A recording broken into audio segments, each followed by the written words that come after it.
Welcome to the December meeting of the ASCE Dallas branch. I would like to extend a warm welcome to all our members and guests. Before we begin the main program, we're going to first cover a few branch announcements. Howdy, my name is Sean Merrill, and as a past ASCE Dallas branch president, I am pleased to serve this year as the ASCE Dallas branch honors chair.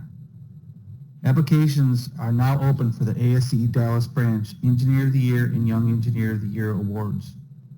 Please take the time to nominate a deserving civil engineer today. The Engineer of the Year award recognizes established engineers who have made outstanding contributions to the civil engineering profession, public welfare, and humankind. Below you can see the 7 evaluation criteria for this prestigious award. The Young Engineer of the Year award recognizes young engineers who have made outstanding contributions to the civil engineering profession and their communities during their early years of their career. To be eligible for this award, the nominee needs to be age 35 or younger as of January 1st, 2021, and a registered professional engineer or EIT in Texas. Again, you can see the 6 evaluation criteria below. Award forms are located on the ASCE Dallas branch website and in the article within the monthly branch newsletter. Email your completed nomination forms and all other documentations to myself, Sean Merrill, before Friday, December 18th, 2020. Winners will be honored during a special ceremony in 2021. Past winners are currently honored on our branch website. Please feel free to check them out. We look forward to seeing lots of nominations for these 2 prestigious awards. Thank you. This year, I have the honor of helping select the first Anthony Luce Award of Honor. Anthony Luce was a friend, co-worker, and leader to a lot of us. He passed away last year, and I'm glad that we're able to honor him. He served as our branch president and also as our reigning Young Engineer of the Year when he passed. The 4 criteria for this award are professional service and contributions to the ASCE Dallas branch, character and honor traits, community involvement, and professional and technical expertise. And with no other ado, our winner for this year is Bob Pettin. Now we have a couple folks that want to say congrats to Bob after he accepts this award. Take it away, Bob.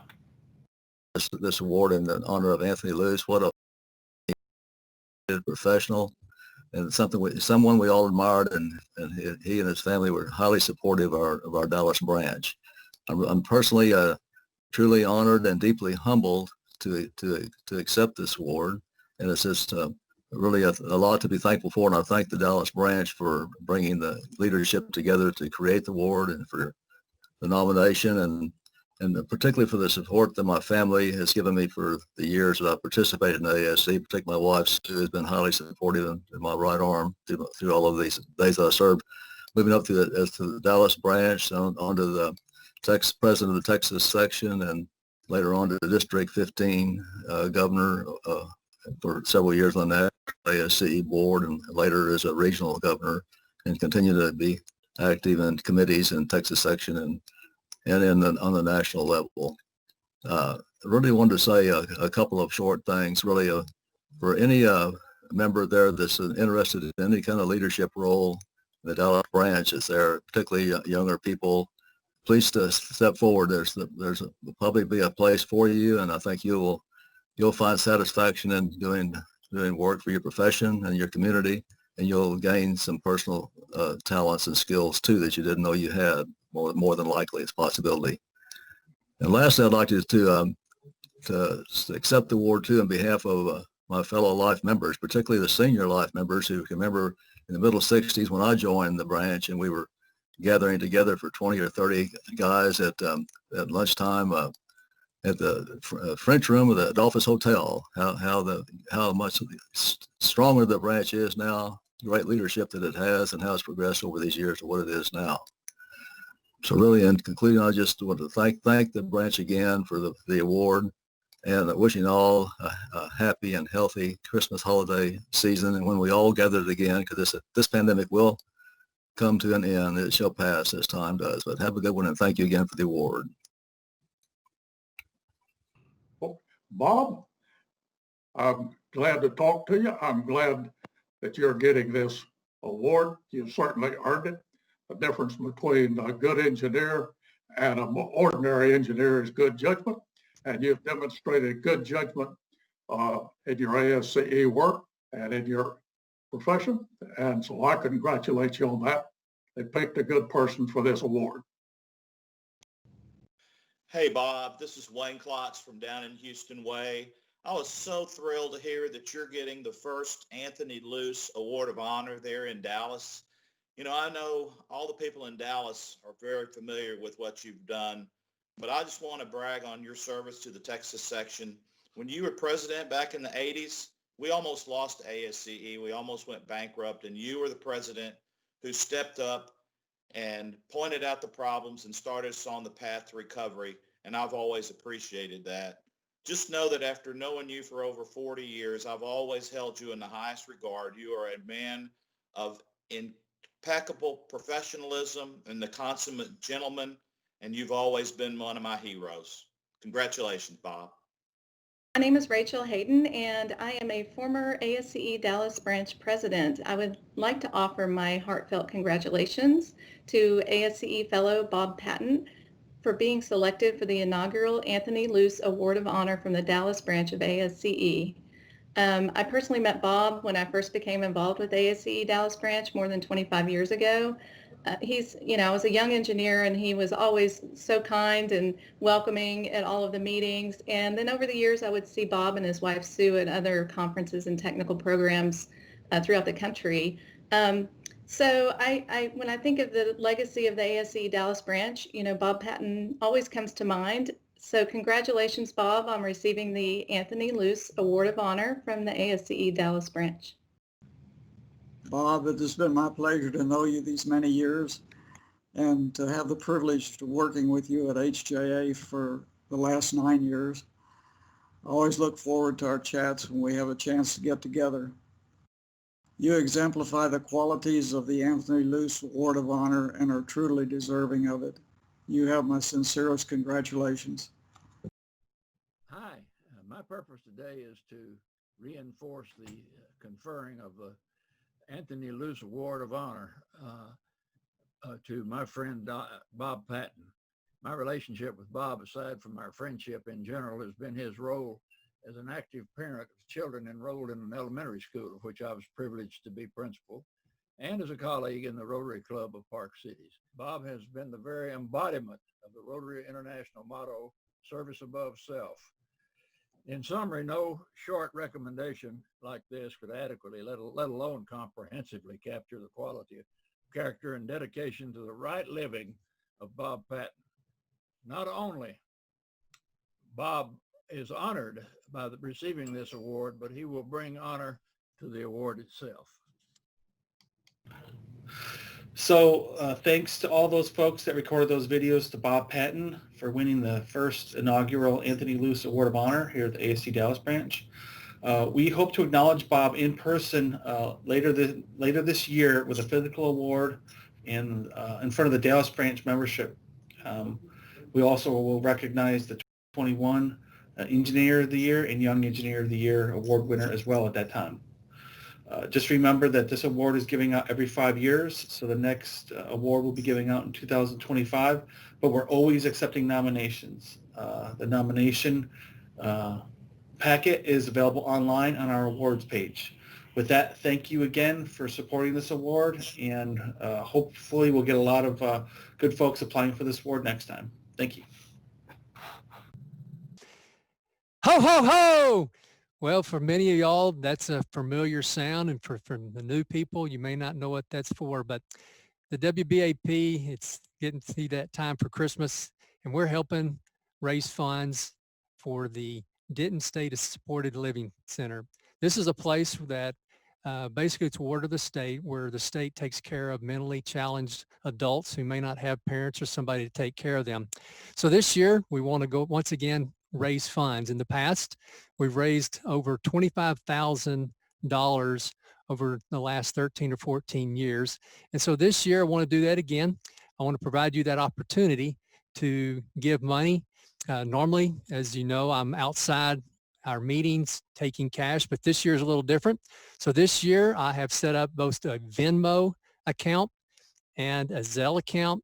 And then there's also the good old-fashioned checks, which some of us older people like me still write, not the younger people. But I tell you what, we'll put that information on the slides, and we want to just encourage you to help support this Denton State Supported Living. So have a Merry Christmas. Howdy everyone, my name is Samantha Vale and I'm your Younger Member Chair as well as the Education and Outreach Chair. We have our end of year social coming up this week on Thursday, December 17th from 5:30 to 6:30. It's going to be a virtual game night hosted on Microsoft Teams. We're going to be playing Jackbox games and socializing and networking with other younger members in the ASCE Dallas branch. So please join us. I hope to see everyone there. To access the meeting, look at our social media and our newsletters for the link to access. And also for more information, check those newsletter and social media out. We also have some great volunteering opportunities coming up in January. We have the DISD STEM Expo, where we're hosting the bridge building competition, which is January 23rd. We need in-person and virtual volunteers for that. We also need mentors for the teams. We also have iDream, which is a career day for 6th graders hosted by Richardson ISD as well as the Richardson Chamber of Commerce. Please sign up to volunteer for those opportunities on our newsletter. You can find a link there as well as on our social media. Hope to see everyone at the social and to see everyone volunteering. Bye. Examined where we are strong and where we are not, where we may succeed and where we may not. Now it is time to take longer strides. Time for a great new American enterprise. Time for this nation to take a clearly leading role in space achievement, which in many ways may hold the key to our future on Earth. It's one small step for man, one giant leap for mankind. Oh, that looks beautiful.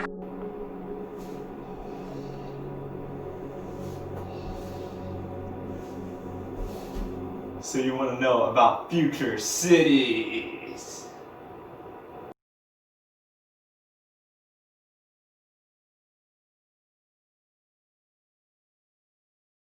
Hey teams, I'm NASA astronaut Ricky Arnold, and I hear you are planning to design a future lunar city and provide examples of how your city uses 2 moon resources to keep your residents safe and healthy. The moon, what an awesome destination with very unique engineering challenges. You guys are going to put the E in STEM.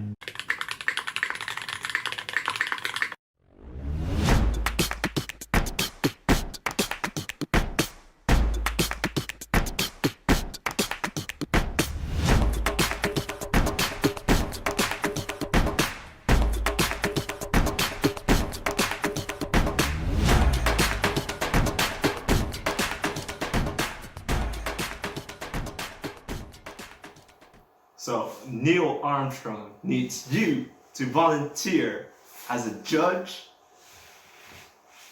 or a mentor.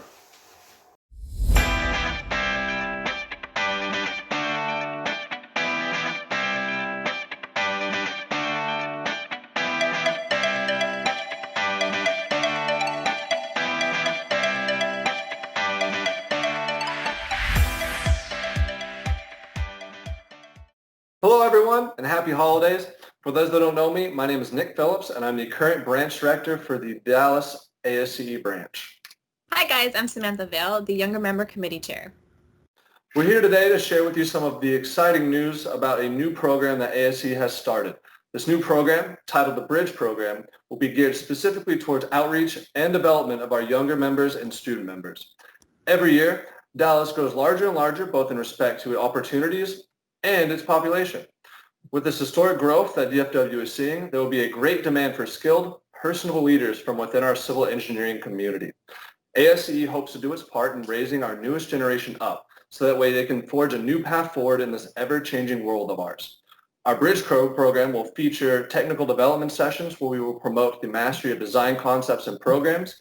We will host soft skill workshops where developing professionals can learn useful tips and tricks to better help them build relationships within our industry. Finally, we will be hosting expert speakers who will be sharing their knowledge on all kinds of topics directly related to young professionals. We already have a lot of things planned for the upcoming year, and we're very excited about what this program can offer. And with that, I'm going to go ahead and let Sam tell you guys about our very first event. Awesome. Thanks, Nick. Like you said, we'll be hosting our first event and are really excited to introduce to you our Bridge program. I'd like to dive into the first initiative that we will be presenting in January. Whether you plan on taking the upcoming PE exam, which is on January 26th, or in the future, we want to make sure that everyone feels prepared and is ready to pass the test. Following directly after the January chapter online meeting, we will be holding a live seminar where we will be discussing the PE and FE exams. During the seminar, we will discuss preparation tips, test-taking strategies, specifically for the PE exam, and we'll also feature a question and answer panel with individuals who have already taken the exam. With all that being said, we understand that not everyone plans on taking the PE exam this time around, and that some of you are still preparing to take the FE exam. We will be discussing some of the fundamental aspects of the FE exam as well, and all that you need to know when preparing for the exam. Just a reminder that the registration for the PE in April, the deadline to register is January 27th through March 4th. So Nick, do you have anything else to add? I do. I just want to say that we at ASCE firmly believe in this program, and we believe that this program has a lot to offer to our budding young professionals. If you're watching this and you know of any friends, students, coworkers, anyone that you think would benefit from these programs, we strongly encourage you to get them involved and get them involved with ASCE. And with that, we sincerely hope to see everyone at our first meeting, and happy holidays. Bye, guys. Hi, this is Chad Ostrander. As this year's fundraising chair, I am proud to announce the sponsorship opportunities for 2021. Our virtual meeting sponsorships this year will include a 2 to 3 minute video by the sponsor company. This can be a produced marketing video if you have one available, or any other form of company promotion. Our virtual meetings during 2020 have consistently received over around 500 views per month, and they will stay up on our YouTube channel indefinitely. If your company is interested in sponsoring a meeting or the 2021 Scholarship Golf Tournament, please contact me at fundraising@dallasasc.org or visit us online at dallasasc.org and navigate to become a sponsor. Thank you. As a reminder, the ASCE Dallas branch virtual meetings will continue to be free to watch online via our YouTube channel. However, we are charging a $10 fee for the PDH certificates. The proceeds from these PDH certificates will be split evenly between the ASCE Dallas GB Man Scholarship and a rotating charity or nonprofit. This month, we will be donating to the North Texas Food Bank, which was selected by our Dallas branch members via an online vote. Last month, the Dallas branch donated $592 each to the GB Man Scholarship Fund and the Christmas is Caring charity drive. Thank you to all our members for your generosity and support. You can visit our branch website at www.dallasasce.org or click the link in the video description below to pay for and obtain your PDH certificate. The PDH certificates will be available for purchase until the end of the month. We will now get started with our main meeting presentation. If you have any comments or questions during the presentation, you can type them out in the chat to the right of the presentation. To introduce our main speaker, I will now pass it off to our ASCE Dallas Branch Programs Chair, Carlos Balderrama. Howdy, everyone. Today I'm very excited to introduce Mr. Michael Morris, the Director of Transportation with the North Central Texas Council of Governments. I know a lot of us have probably seen Michael present before, and I'm very honored to be able to introduce him today. He'll be talking to us about a variety of transportation topics pertaining to the DFW Metroplex area. Mr. Morris has been part of the staff of the Transportation Department of NCTCOG, which is the Metropolitan Planning Organization for the DFW area since 1979. NCTCOG serves the region by developing transportation plans, programs, and projects that address the needs of the fourth largest region in the country. Mr. Morris received his Master of Civil Engineering from the State University of New York in Buffalo in 1979 and is also a registered professional engineer here in Texas. He has previously served as the chairman of the Transportation Research Board Executive Committee and a National Associate of the National Academies. I will now pass it on to Mr. Michael Morris with NCTCOG for a very much awaited presentation. Thank you. Carlos, thank you very much for that very nice introduction. That was very sweet of you to give me all those accolades, but really part of a bigger team. I got a team of COG people. I have a great regional transportation council. I have a whole bunch of engineers like you throughout the whole region that are needed to implement what are dozens of ideas. And I'll try to highlight those for you today. Your group challenged me, so I have new approaches, modes, funding, projects, and technologies. So let me address on the next slide those 5 topics that I'm going to cover over the next 30, 40 minutes or so. So it tells a story about our particular region and how I believe how comprehensive it is, and how a metropolitan planning organization can work with implementation agencies and work with a very committed engineering community to be very robust and being able to do more than one thing at one time. And that's what I think sets our region apart from other parts of the country. So I'm going to brag about the breadth of our engineering community in these 5 areas. The first is stormwater and transportation system integration. So the first time we're bringing these disciplines together in a very comprehensive way, which is, to me, who's trained in system engineering, focused in the real world, integrating system engineering. And you'll see that theme throughout this presentation is a really rewarding situation. I'll talk about high-speed rail, where it is in our region, and how it is, quote, systemly integrated into our regional transit systems. The next is innovative funding and how you can use system financing as well as other innovative funding to leverage transportation projects and take advantage of these lower cost projects that we see in the lettings that are been around now for 6 months. We see a pattern. We'll share that with you. So you engineers estimating your costs will have advantage of this current climate, which is more competitive, and why we're trying to advance as many projects in what we call the COVID-19 #00X program, similar to what we did during the banking crisis 10 years or so ago. I want to talk about some new transportation projects that are really brand new. I will not be able to talk about the Y connector because the Y connector is going through procurement right now in TxDOT. So I don't want to in any way influence that process. So I will end with the $1.7 billion widening of 820, fixing the merges on the 820, 287 merge south of Lake Arlington. So we have a big, mega project in the region.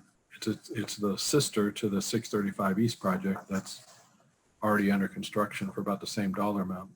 But I will talk about other ones, and I picked a random set to give some diversity of what is happening on transportation and newer projects that our engineering community maybe haven't seen yet, and you'll soon see as those bid requests go out to the engineering community to get those done. And then emerging technologies, I'll end with, as my board, the Regional Transportation Council, wants to be the leading, most technology advanced transportation system in the country, if not the world.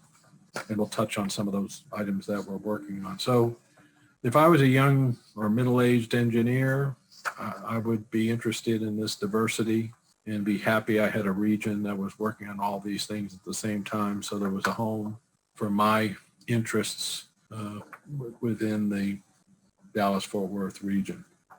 So the Corps of Engineers and Edith Marvin from our environmental department came to me probably a year and a half ago. We would like to really look at the anticipated flooding that exists in this area, and my interest is to prevent downstream flooding in downtown Fort Worth and Dallas. And as a result of the recent hurricane in Houston, I said, I'm sick and tired of the same areas flooding over and over again. I want to prevent them from flooding. And if we work together as a team, can we actually prevent flooding by integrating transportation and flood control into an integrated engineering system. That might mean our transportation products will get more expensive because I have to be at a higher elevation. But I think it's the cost of doing business preventing out-year implications to either safety or fatalities or properties that continue to flood. I went to our congressional delegation. It is now in the sites of a national pilot study. So if successful, this may become the norm across the country. Eddie Bernice Johnson is the lead congressional person interested in our success, and she would then like to take it nationwide. It reminds me of the early days of the Regional Transportation Council in the early 70s. You didn't have a organization. I get paid in federal funds. I implement a federal planning process. We look out 20 years and develop system transportation. That does not exist in this discipline that I'm talking about. And if successful, we may be able to create an equivalent regional transportation council that works on integrated flood control in not only the Dallas-Fort Worth region, but large regions across the country. We're trying to do three things simultaneously.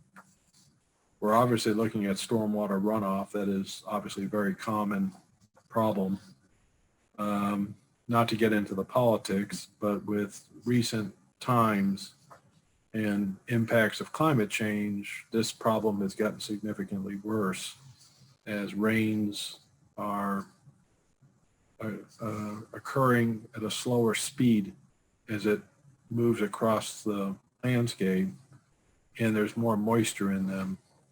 So a slower speed and more moisture is creating much higher flood elements than anticipated. Obviously, safety should be our number one item as we try to go to zero fatalities in our transportation system.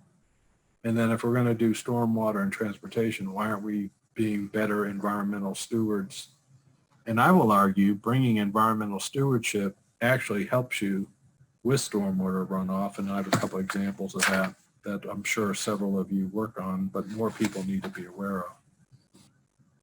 NOAA has indicated, somewhat alarming to me, if you look over the last 5 or 6 years, the number of fatalities due to flooding in our state compared to other states, it's boggling to me why this number is so high. But obviously, if we in the engineering community can work together between the environmental engineering, transportation engineering, and stormwater, water control, civil engineering, we may be able to do something about those numbers. To a lot of you in the discipline, this isn't news, but to those of us who don't, even though we've lived here for a long time, don't fully appreciate it, please look at the impact that our 6 reservoirs have, and they're really indicated in the runoff in the blue areas. You know, you got Benbrook and Joe Pool, and then the 4 lakes on the north. But look at the green middle area. You don't have flood control lakes at Eagle Mountain, at Lake Bridgeport, and obviously during the and through the Trinity River corridor. So one of the things we're trying to do is, since there won't be,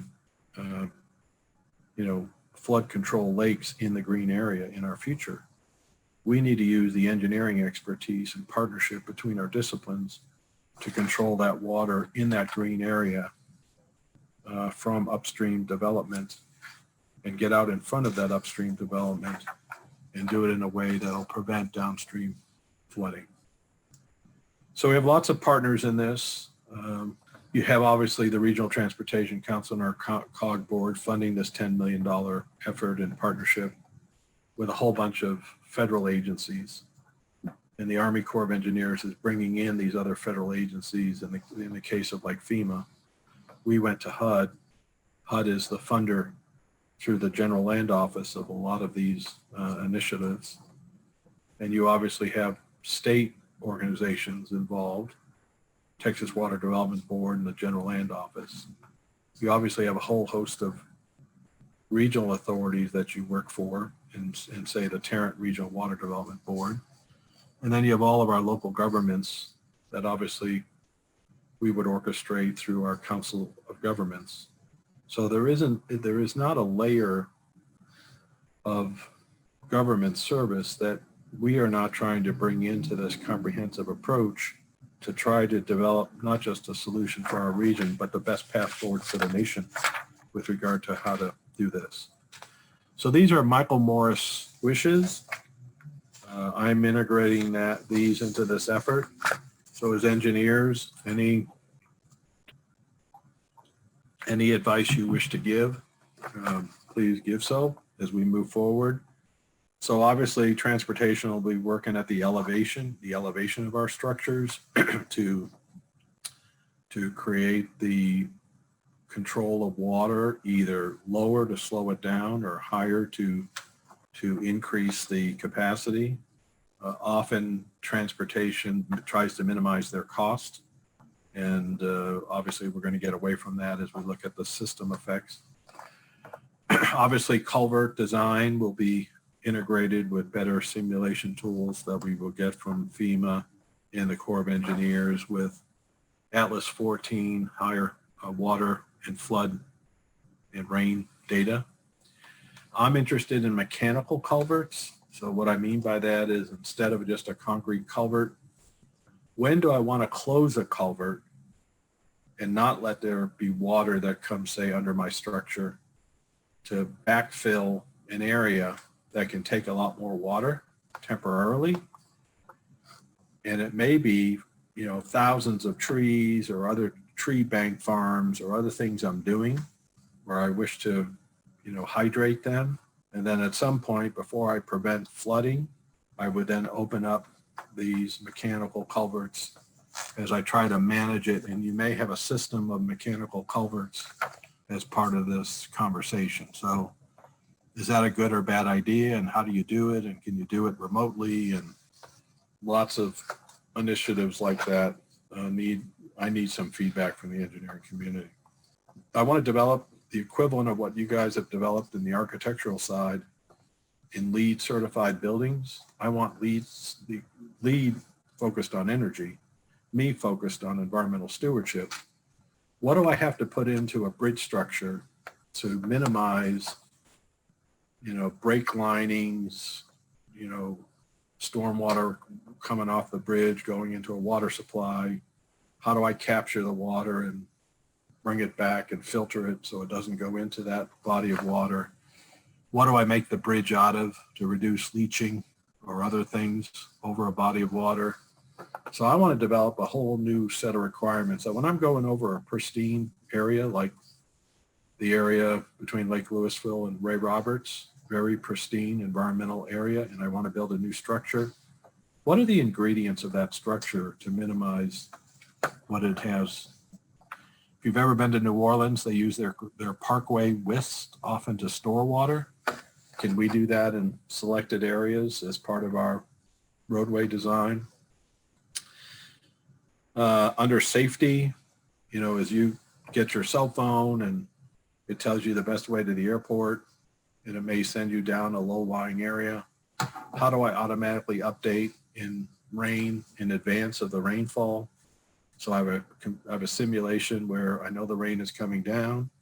I'm automatically updating my automatic navigational routing profiles.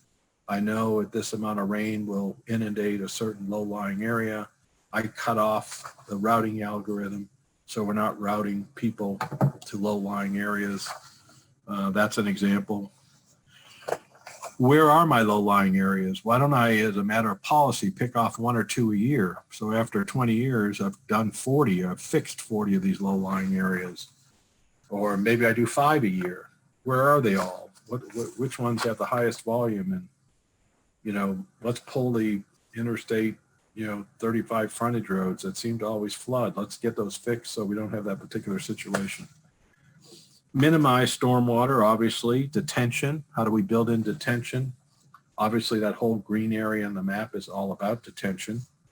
I am interested in developing tree farms to mitigate tree takings in our transportation project. And maybe how do I intentionally saturate those tree farms where do I put them and how do I naturally inundate them with water at the appropriate time? I want to filter the water and recharge the aquifers in real time. How do I do that? That's an engineering challenge, but it's not as probably as complicated as getting us a COVID-19 vaccine. I want to build more wetlands. I want to develop stream bed mitigation credits. And I want to be, part of a group of people that have environmental stewardship in their backbone. So when I talk about transportation, I'm really bringing these two slides of thoughts, and obviously very interested in the feedback the engineering community has with regard to this brand new approach we're ready to begin. The second item, or the second topic today, addresses high-speed rail. So high-speed rail is environmentally cleared now from Dallas all the way to Houston. Texas Central Partners is going through financial close. They're trying to do so in the next few months. I'd like them to do it in advance of the legislature so we don't lose this project at the last moment. I think it's critical that the mobility, safety, and economics of 20 billion plus gets to proceed. Our office is environmentally clearing through the assistance of a consultant the high-speed rail investment between downtown Dallas, Arlington, and Fort Worth.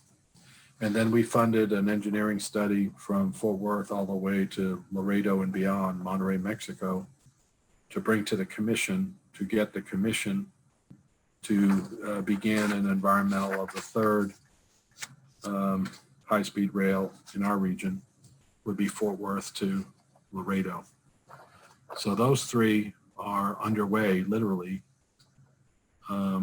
as part of connecting the DFW region to the rest. You see the Amtrak service, that's still important. Amtrak to obviously Chicago and eventually to Atlanta going to the east, and then Oklahoma City to the north. They are not high-speed rail, they're intercity rail. These three are the high-speed rail, higher demand corridors anticipated. Here's our study objective in our environmental document. Obviously, we're proceeding with an environmental approval, so the tier 2 is included in our effort. But look at this system integration again. You're creating system integration of intercity routes, and you're creating system integration of those intercity routes to our regional rail system. All technology modes are on the table.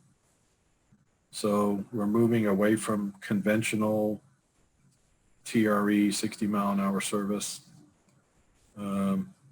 higher speed northeast corridor of the United States trains we don't think will meet our requirements. So we have magnetic levitation.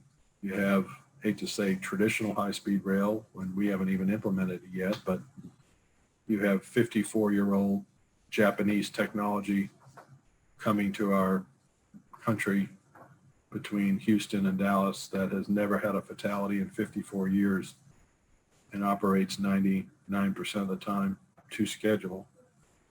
And then we're still looking at Hyperloop, the Hyperloop technology for both passenger movement and goods movement. So it's the one high-speed rail that has both passenger and rail, making it a complicated environmental study. And then we are holding a technology forum this month to see what other technologies exist that need to be considered in our evaluation of technologies, which is the big focus for this year. You see now the routes. So we have probably 50 plus routes. They're in different families. You have routes up in the 183 corridor. Then you have a family of routes on the Trinity Railway Express, probably elevated above the TRE. Then you have routes in the Trinity River corridor itself. Now, obviously, don't forget about the presentation I just gave on water conveyance in that corridor. So we don't want to do anything that hurts that. maybe there's an opportunity to bring high-speed rail in and help that.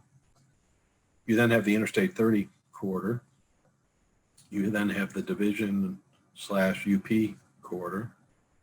And then we have a southern route down around 303.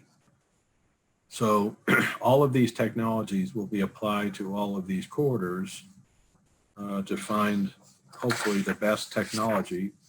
We hope to go into the environmental with one technology and maybe 30% design on 2 corridors as part of our EIS effort. FRA is the entity of record for our environmental, similar to Texas Central Partners Environmental between Dallas and Houston.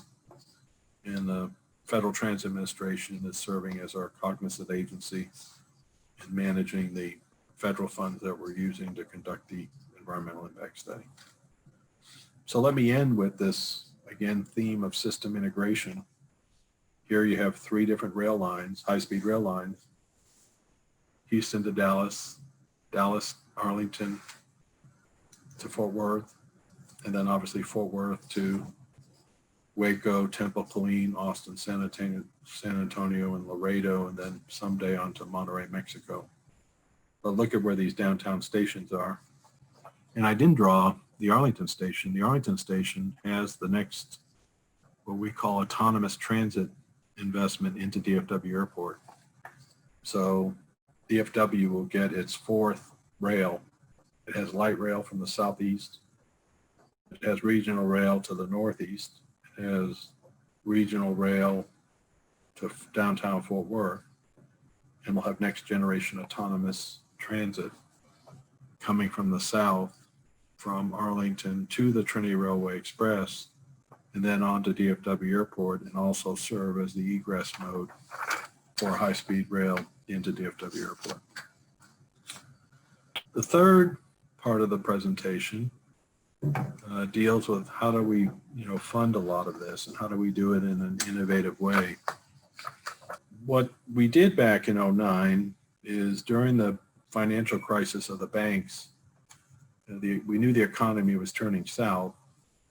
We advanced $12 billion worth of projects, and it cost us $10 billion. And we were able to save that significant amount of money because of this falling Texas highway cost construction index. And I predicted in the spring that the same thing was going to happen, and I'll show you the TxDOT lettings here in a moment. But just look at this steady increase in cost up until about 2009, then the economic crisis, the banking crisis. Things have to get more competitive on the part of those that build our projects. I felt an allegiance to the engineering community and to the construction community to do something to keep employees busy.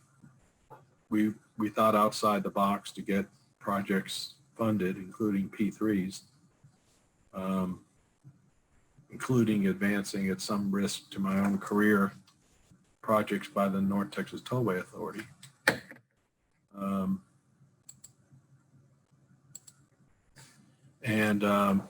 As a result, we were very successful in keeping everyone busy, and the public sector benefited from $2 billion worth of more stuff than we would have gotten otherwise. And we're bringing that old band back together again in the COVID-19. So I just presented to the Regional Transportation Council this last month, and in fact, the same thing is occurring again. So this is the average letting in our region. It's not weighted by the size of the letting. So you engineers that are engineering your projects, please double check the latest unit costs, because prices are falling maybe 10 to 12%, and maybe they'll stay there, or maybe they'll approach that 20%. And what is our office doing? We're advancing as many projects as we possibly can to slot them now when we're getting the benefit of these lower costs as part of the process. And if your engineering firms are feeling, well, we're slowing down in COVID-19 and this and that, I'm doing everything I can to keep the pipeline moving for architecture and engineering construction, not just because that's in my discipline, But for every dollar I put into this discipline, I get $2 of benefit in the general economy. And right now, the unemployment rate in Texas is greater than the nation, and feel a commitment to try to do something for all of those of us who don't currently have jobs. So if I'm a dentist or someone who makes blue jeans or someone who sells insurance, if I can get more people working in this industry, they got to go buy blue jeans, go to the dentist, buy groceries. So it's quote the old band getting back together and doing what we did during the financial crisis. So how did that all happen? It's not like in the Bible where you stand on the beach by the lake and you turn loaves and fishes into multiplied items. It's modern, innovative finance. Sometimes it's with P3s. Sometimes it's tax increment finance districts. Sometimes it's leveraging property tax revenues to do something. But look at the LBJ system, and this is up to date with the latest elements, latest additions, especially on the western side, the Northtown Express side. So the RTC put $550 million into LBJ and the elevated lanes along 35. So the private sector put in basically $2.6 billion, and we leveraged our $550 million with an additional $2.6 billion. And then the miracle in the West is we put in $830 million, and now with 3C and I hope 2E. So 3C is the orange section north of 287. So we can turn that that orange section to red. Excuse me. I had a long presentation at DART earlier today, so I'm losing my voice. But section 2E is in the center of our region. That's the part near DFW Airport. We're trying to get that $1.2 billion to construction right now, engineered and construction. We fronted a $3 million backstop loan that if TxDOT does not move ahead on that project, we'll pay the $3 million in engineering fees. But look at that leverage, $830 million of public sector money, and now $5.3 billion in private sector funds. Those are pretty good leverages. Now, not everything needs to be a P3, but I'm on record that 35 in Austin should be a P3. And then we could keep a lot of our money, our gas tax money, in Prop 1 and 7. If you ever want to see a good YouTube video, look at Michael Morris's arguments on why 35 in Austin should be a toll managed lane, and we get to keep more of our money in our region, and so can other parts of the state. Next slide is travel behaviors. I give this presentation twice a month. I've only pulled one slide from that presentation. You can go to the RTC website and find out how a lot of things are behaving. But this is a comparison to pre-COVID-19. So this is January, February data compared to the latest month we have. In this case, it's August or September, depending on it. So looking at our permanent counters on our bicycle pedestrian network, bicycle pedestrian activity is still 36% higher than pre-COVID-19. Freeway volumes are almost all the way back, but their shape over the bimodal distribution is not the same. People are not necessarily coming out in the morning, but certainly leaving their house in the afternoon. We're a little worried about toll roads. Toll roads are 75% back. They're still short. I think they'll not create an impact on covering bonds. At least I've not heard so, as these numbers continue to come back. Our 360 toll project that we did with TxDOT and NDTA, the RTC has to pay that back, but that project's doing better than the average. Airport passengers are coming back very strong. I mean, April-ish, 97% loss in aviation travel, and every month they get better. So I don't know what better means now when they say you shouldn't travel, and yet everyone seems to be traveling. So if you look at the passenger demand, I think when we get the October, November data, you're probably going to see that closer to a 70% return, or about 30% short. The one that we're really worried about is transit. It's been flat at about 57% for 6 months.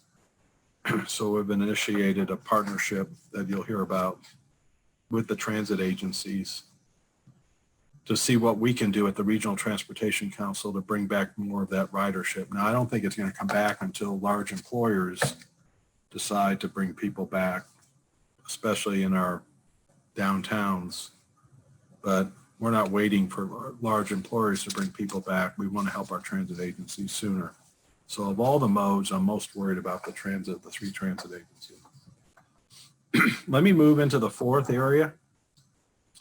Some relatively new projects that we'll need lots of help on. And these are just the beginning. A lot of these are just the beginning. Some of them are the whole engineering and construction, but some of the beginning. This is just the beginning. So Butler Housing, if you grew up in our region, is the place of the old Section 8 housing up on the hill by the historic high school and the new Magnet High School by the Fort Worth Independent School District. It's just east of downtown Fort Worth, just east of 35, just north of 30, and just west of 287. The Fort Worth Solutions has moved, or moving, maybe moved, all of the residents out of the Section 8 housing and have integrated them into the neighborhoods, which is what we should be doing with housing. We should all be living together in neighborhoods. We shouldn't have these type of housing developments where we load, our citizen of greatest need and put them all together. That's not the best way to integrate them in and help them in society. So this land is going to go up on sale. There's some historic elements that have to be preserved. It's a former African-American neighborhood, and there needs to be commitment to some of the historical elements. But this is a major piece of land that is going to be redeveloped. We are trying to make transportation improvements to the freeway system. So when Fort Worth Solutions sells the land, they can sell it for a lot of money. You'd say, well, Michael, how does that help you? If they sell it for a lot of money, they get to build better housing in Fort Worth. But this land will then go to some huge, hopefully tall buildings that have better mobility. We have asked the city then to create a tax increment finance district. So you then have a big hunk of land that's not collecting any revenue, now collecting revenue.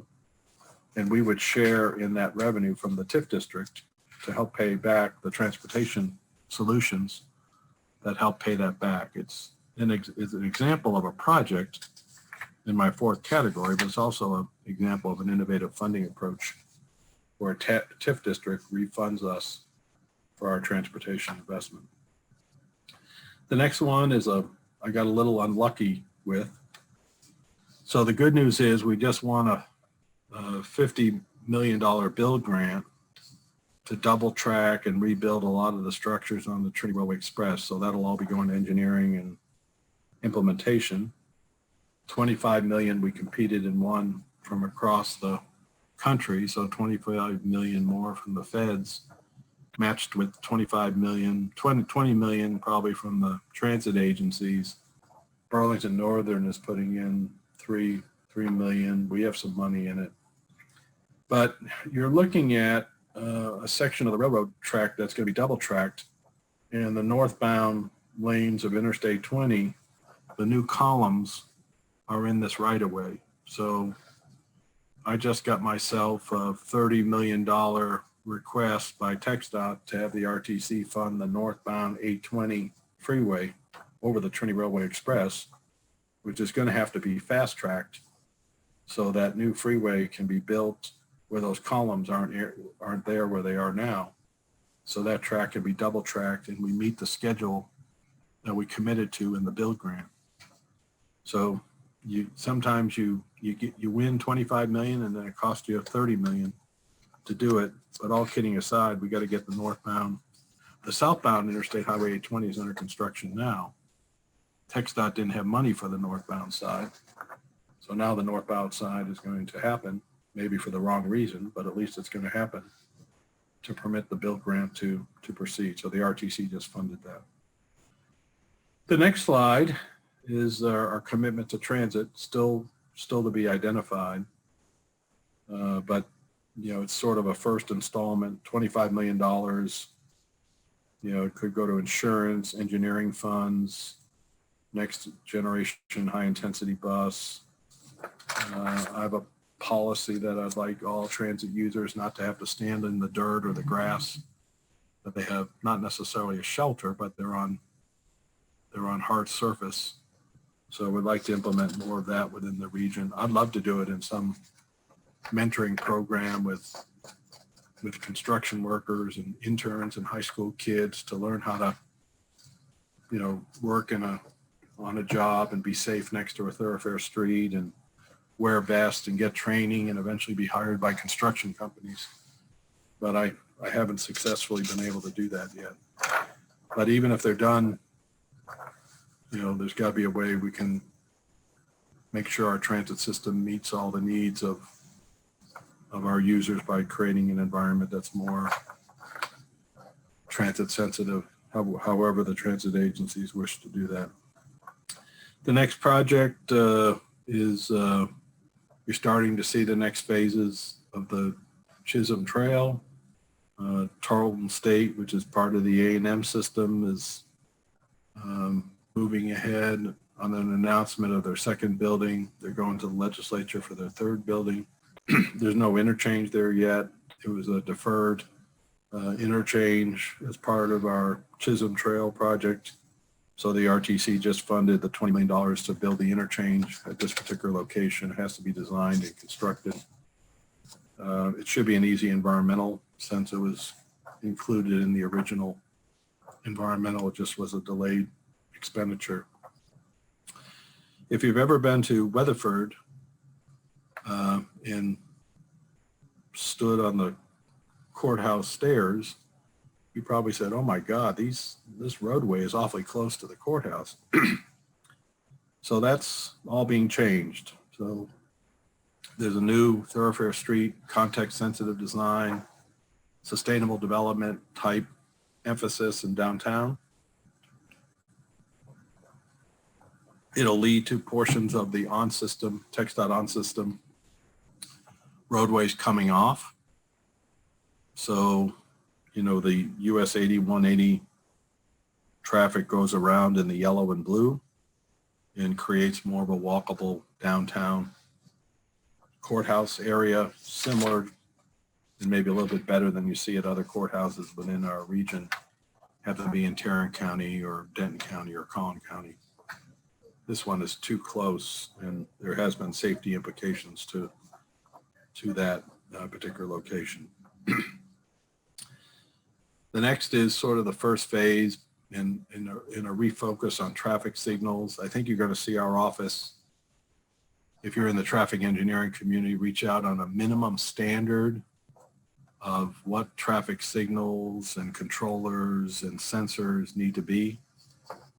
So we don't have a catch-as-catch-can system, and we're not able to take advantage of the newest technologies of the OEM companies. So this is a Band-Aid to help advance in 3 corridors, 2 in the southern sector and 1 in the tornado ravaged area with some very old equipment. But the RTC recently funded, 16 million, 14 million in federal dollars worth of improvements. And as I say, it includes 2 corridors, Lancaster and Hampton in the southern sector. But before we get too far downstream here, we want to develop a new set of standards.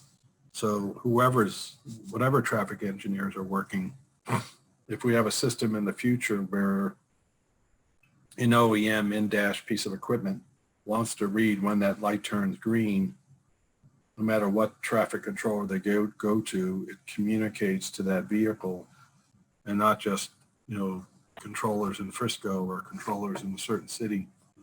That'd be pretty frustrating for a driver to say, oh, I must be in Grapevine because my car can now speak to the traffic signal, but when I drive over here, it doesn't. And there's, you know, hundreds of examples of that in the future that we're going to have to be sensitive to. Hickory Creek Road is an important east-west investment. We've done a lot of detailed computer simulations where traffic is heading up 114, up 35E around Denton by the university and down 35W. Largely that is occurring because we do not have good east-west thoroughfare streets. So we are advancing Hickory Creek Road to provide the east-west connection between 35E and 35W and prevent this large circuitous movement up on our interstate highway system. So the RTC recently funded that next increment, and obviously that has to be engineered and go to construction. On the next slide, we have State Highway 114. This seems to be a small increment every 3 or 4 years, but we're finally at 35 after probably 20 years. We have another slot of $24 million to get the 114 freeway lanes completed 235, and then we'll continue to work just south of the Speedway where the frontage roads already exist on 114. So you can see those increments on the 114 investment. Those are not all the things that are happening, but I just wanted to show a cross-section of the more recent ones. And they're all part of our COVID-19 #OddX program. That's the program where we're expediting projects. So for example, this $24 million project may come in for $22 million. They've been coming in 10% under. And then whatever savings we have, we put it back in the bucket and go back and take another bite at some more transportation projects. The last and final, and maybe the most exciting, is new technologies. So more and more, we hear from the private sector how successful the Dallas-Fort Worth region has been for a whole bunch of reasons. Maybe it's a great state to do business in the private sector because of its relationship with private sector companies. Maybe it's because there's no state income tax. Maybe it's because of our can-do spirit of working together. Maybe it's the aggressiveness of our transportation system. But regardless of what it is, the Dallas-Fort Worth region will soon be the 12th largest urban economy. And as a result of being a leader in the world, the good things create more GDP, gross domestic product, create more good things, create more system, create more good things. And you start to be a major player competing against all the other major regions in the world. So the people hearing my voice will probably all be working in 2025, and you'll be working in the largest economy, in the 12th largest economy in the world. And there'll be private sector clients of yours wishing us to do better and do faster. So if someone says, you know, I don't really get it, why is Michael so interested in technologies or high-speed rail? Or you need to say, hey, we're in the 12th largest economy in the world. And why wouldn't we be doing these type of things? Why wouldn't the 12th largest economy in the world be doing these things? So what do these things sort of look like? What got us here is, I think, obviously our commitment to rail, our commitment to the largest light rail system in the United States, our commitment to the largest bicycle pedestrian network in the United States, our commitment to Class 1 railroads, best aviation system in the country, most interstate highways than anyone has in the country, And I think our toll managed lanes that give people a choice where you can travel at 60 or 70 miles an hour anytime you want. I have people every month coming to us or teamsing with us. How did you do it? I see your performance data is through the roof. You know, we've added 1 million people in 10 years and barely budged the congestion in the region. I'm talking about all pre-COVID-19 now. And it's really part of a bigger system of transportation projects. But if you're talking about technology, let's not jump to new technologies without reminding ourselves of the dynamically priced toll managed lane system we have. The next technology may be not new to you, but I think just as exciting on the next slide is the ClearPath technology. So we went to Chicago. There's 9 railroads in Chicago and a very congested network. They have an advanced, similar to an air traffic control system, where all the trains are monitored on a mapping system, and you can see them come in, and if they sit too long on a railroad track, an alarm goes off on the board, and it could be a mechanical failure, it could be waiting on a crew change. Warnings are given to trains that are coming in so they don't stop at a roadway crossing. They stop at some other place, preventing a blockage of thoroughfare streets. We're bringing that technology. The RTC has funded that technology to come to our region. So I think it'll have tremendous benefits, and not just to our partners in the Class 1 railroads, but to our public sector passenger rail systems that travel on those same corridors. And we can prevent more of the blockage that occurs in our thoroughfare streets as a result of our freight trains, because we'll have them stopping at other locations. Next is this new platform where we have to develop minimum standards with regard to our traffic signals. So we're up to almost 7,000 traffic signals. We now have OEMs wanting to give us information and wanting information from our traffic signals. So new minimum standards need to be put in place. We don't know what the reaction will be of our cities when we insist that new standards be met. And is it just for new signal locations, or will we require retrofits to get to those particular standards? We'll be hammering that out over the next next year, as we develop these minimum thresholds with regard to sophistication, its ability to do adaptive communication. How does the remote sensing work? Getting rid of loops in the pavements, signals talking to cars, cars talking to signals. It's pretty exciting where that's going to take us.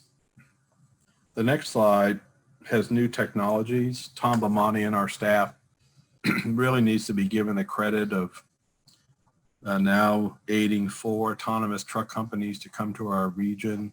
I worked hard to get the Hyperloop certification facility here, unsuccessful.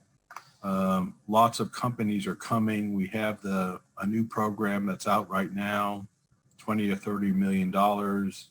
You in the private sector get with your public sector partners on our AV 2.0 and 3.0 programs. Those of you in the public sector that are hearing me, you need to be engaged with us on what technologies we can integrate into our system. It gets more complicated when you start talking about communications. I make this joke that I'm pretty sure there's a sensor on a OEM car that somehow is measuring something in that car with regard to the vibration of the road, that if we had the geolocation of the car and that vibration in an integrated pavement management system, we would have an automatic database to tell us roughness of pavements or potholes or other information. And we could use the cars that travel on the road as a real-time indicator of what we may have to do with regard to our pavements. So how do we read those sensors in real time? How do I read a sensor on a vehicle that I know is going the wrong way on a freeway so I can communicate in real time that a vehicle is coming at you, or maybe what's happening is a cell phone is coming at you, and you need to divert that oncoming cell phone / car, or can I develop technology that the car knows it's going the wrong way on a freeway and is automatically guided to a shoulder, and that vehicle is turned off until some police person gets to that person who's either inebriated or having a health crisis or maybe a mental health crisis to prevent the loss of life. So communication systems is really in our future. And eventually, as we move from communication to data, we're working on now a new cloud that has to house all this. This is an awful amount of information. And I'll end with this slide in that, us engineers, data drives what we do, and we collect data to make good decisions. And sometimes it's the physics of geometric design. And now it's going to be advanced to reading lots of sensors and having either the communication just adjust the signals without our help. So the vehicles are communicating to the controller, and the controller is adjusting the signal progression system in real time on the fly. Or it's data that's going into our pavement management system, or it's data that's going in and shutting down our navigational system to not send cars to low-lying areas. It's an exciting time, and my board wants us to be a leader in advances in technology. And I think if technology chases a problem, I think it's a really good idea. If we're chasing technology to chase technology, and it really doesn't have a real-world application, but it's just a cool thing, I don't think that's a very good idea. So I will end there, and thank you very much for the invitation to be with you, and be happy to take any questions any of you have with regard to these 5 major integrated emphasis areas in transportation in the Dallas-Fort Worth region. Hi, Michael. This is Nancy Klein. I really appreciate your presentation today. And I kind of had 2 questions. One is, with the traffic signals, will the regional system help cities that don't have Opticom adopt Opticom finally? Oh, you're muted again. Sorry.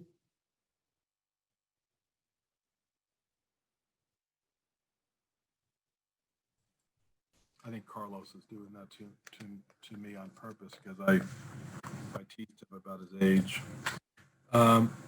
I think we have to rethink Opticom systems. So if you think 20 years ago,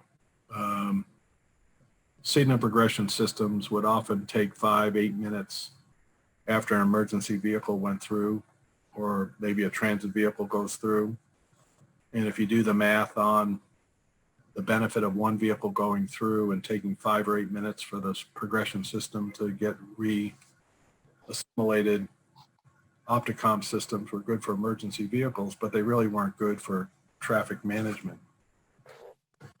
I think now, 10, 15 years later, we need to reevaluate that because you have much more sophisticated systems where maybe an Opticom movement, have it be a transit vehicle or an emergency vehicle, can re-equilibrate a more balanced system faster, or actually rebalances based on the change in traffic that is being read by additional sensors in real time. So that's an open question. So our official position today is we don't fund Opticom systems, but we wish to fund a study on the new generation of systems to see if in fact we can integrate them both for emergency vehicles as well as for transit systems that are now trying to move, a gridded thoroughfare street system of transit without forcing a transfer to the rail line, but creating a more on-time frequent service. You're going to have signals, and this was part of my presentation to the dartboard today, you're going to have signals that are more sophisticated if you're going to really deliver a higher level of service on a dedicated bus system on a thoroughfare street. I think you're right on target. When I was in Denver, I got to tour a Motorola facility that was looking at autonomous and demonstrating autonomous vehicles. And you're right, the next generation of technology is much more advanced than just Opticom and does rely on the 5G and all the things that you've been talking about. So rather than looking in my rear view mirror at what we're missing, I think you're really smart to help the region look to the future and what we need to get us through the next 20 and 40 years. Yeah, and we're going to need a lot of help from the engineering community and lots of disciplines in the engineering community. And we're going to have engineering communities get out of their silos and really work together in an integrated team in order to implement this in the real world. So civils will have to work with, data people and electricals, and we often like to stay in our own discipline. But if we're going to be a major player in this, we gotta tear these silos down and integrate them in a system methodology. But wouldn't it be cool? Hey, come to the Dallas-Fort Worth region, because no matter what traffic, this isn't true today. Whatever traffic signal you go to, it's of the latest standard with the latest communication protocols. So if you're a technology company, or you're just a person that likes the benefit of a technology community like a smart home, come to Dallas-Fort Worth, and we're going to deliver you that system. That's what we're trying to do. And also thank you a lot for funding and leveraging the funding that the region has to help encourage construction and ongoing projects during this strange year that we're having.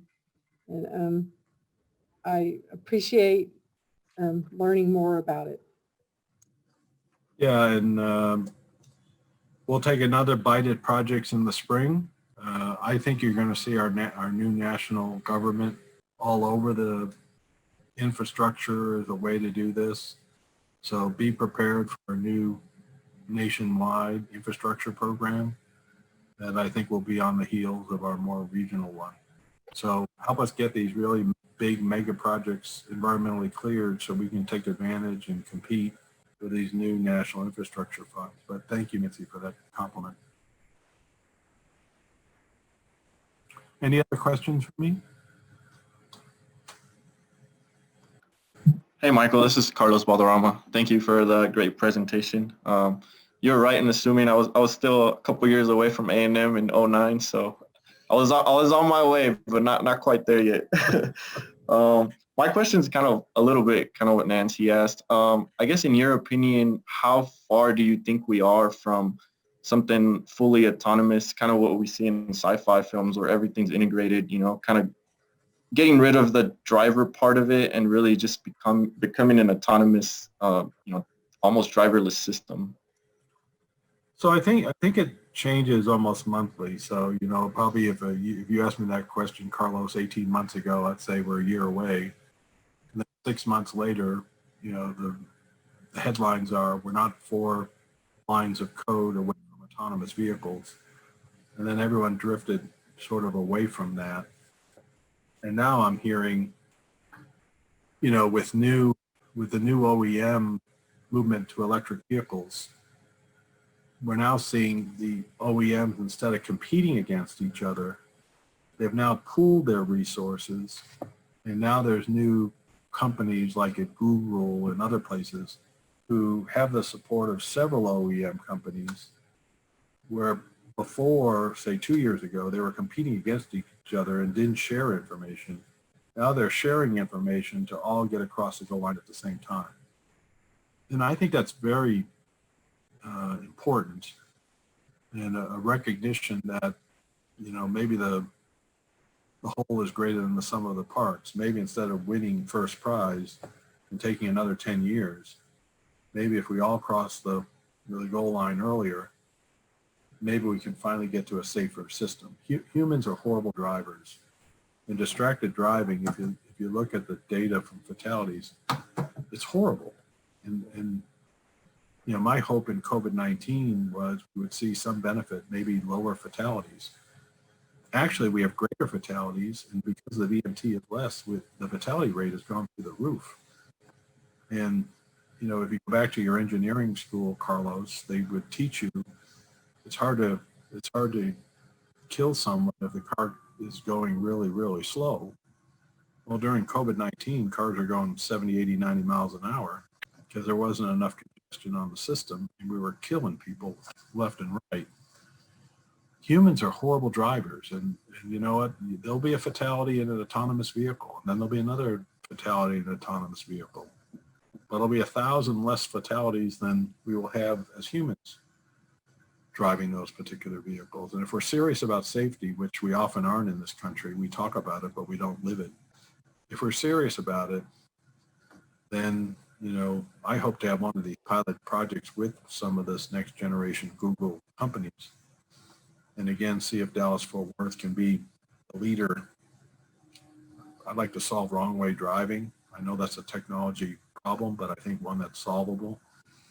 I don't know if autonomous vehicles is solvable, you know, in the next 2 or 3 years, but I would love to be part of a team integrating the best and the brightest to try to accomplish that. I think we might see it actually in heavy-duty diesel trucks, the replacement of them. Maybe before we see it in cars, because 4 of those companies are coming to our region, and they are driving right now from, say, New Mexico to Dallas with a safety driver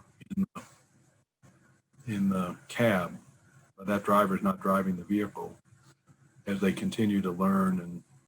But I think you're going to see trucks autonomously driven in the rural area, and then a driver, maybe remotely, will take over the controls of that truck, even though they're sitting maybe in an office like yours and mine, but they may drive that truck the last 15 miles into the intermodal yard or wherever that truck has to go. No different than a military person is driving a drone, flying a drone, you know, 3,000 miles away. I think you're going to see that type of hybrid approach to the autonomous vehicle system. But you know, 1 month it's far away, and then all of a sudden, you know, you see someone like Google who's going to integrate the OEMs to do it faster. I remain optimistic. I am concerned, are autonomous vehicles going to park themselves, or are they just going to clog up our freeway network, driving around waiting for their next call? I don't know if the VMT is going to go up or the VMT is going to go down. Do we have to make our freeways bigger, make our freeways smaller? We still have our hands full on what the implication is, but from a safety standpoint, I'm a fan of autonomous movement. Thank you, Michael. Really appreciate everything you do and obviously your vision for this region. Thank you. Anyone else? Hey, Michael, this is Ed Pinson. I've got one question for you, kind of a fun question. Do you think we're going to beat Houston in implementing high-speed rail to the east? High-speed rail to the east? Mm-hmm. What do you mean? Oh, well, you know how we've got the high-speed corridor coming Houston to Dallas, but you showed a line running to the east as a future project. Do you think that would become a reality before a similar line from Houston would become a reality? I get it now. So you're saying, even though the Houston to Dallas line is now environmentally cleared, is it possible your environmental between Dallas, Arlington, and Fort Worth may actually be on the ground sooner? Well, no. I mean more of expanding the network to hit to the East Coast. Oh. To give Dallas even more connectivity to the rest of the country. Yeah, okay, I get it now. I'm sorry. The only thing that I know that's happening in connection isn't what we would call high-speed rail. It is what we call higher speed rail, and that's really the next generation Amtrak service. Mm-hmm. There are people working with us to integrate rail service to the East Coast, which I think is the source of your question. Instead of the train wandering north up to Chicago, there's a movement to bring rail service to Atlanta and the East Coast across the southern states. those southern states have gotten together, and depending on which administration is an Amtrak, sometimes it's ready to go and sometimes it's not ready to go. But there are efforts underway to bring at-grade rail service to Atlanta on the East Coast. It wouldn't necessarily be, grade separated high-speed rail, but there is movement to bring rail. And that rail may come faster as part of the conversation that Texas Central Partners has with the Surface Transportation Board is the integration with Amtrak. That was in the paper about a year ago. So a train comes in from Chicago to Dallas, train comes in from Atlanta to Dallas. You'd have a seamless connection because Dallas wishes to move the Amtrak station co-terminus with high-speed rail station. You could get off one train, literally walk across the Penn Station, and you can get on high-speed rail that takes you to Houston. And of course, all of these are integrated and can happen in any order. So Texas Central Partners could go first, Amtrak to Atlanta could go second, we could go third, we could go first, Atlanta could go second. They're all mutually exclusive in when they come on and not contingent on the other person. Michael, we want to thank you for being willing to speak to us today. We always appreciate getting to listen to you give big picture updates on the future of transportation in North Texas. Your insight and ability to be so forward-thinking is a valuable asset to our entire region. If you have any additional questions you would like to ask Michael, please put those in the comment section below. We'll be an email to our speaker. Remember, if you would like a PDH for today's presentation, please visit www.dallasasce.org or click on the link in the video description below. This link will remain active until the end of the month. Next month's meeting is scheduled for January 11th and will be a virtual meeting that will be broadcast via our ASCE Dallas branch YouTube channel. We will have Kathleen Jackson with an update from the Texas Water Development Board. Thanks for attending the virtual Dallas branch meeting, and I hope you have a great week and a very happy holiday season. With that, I will adjourn the meeting. Stay safe, everyone.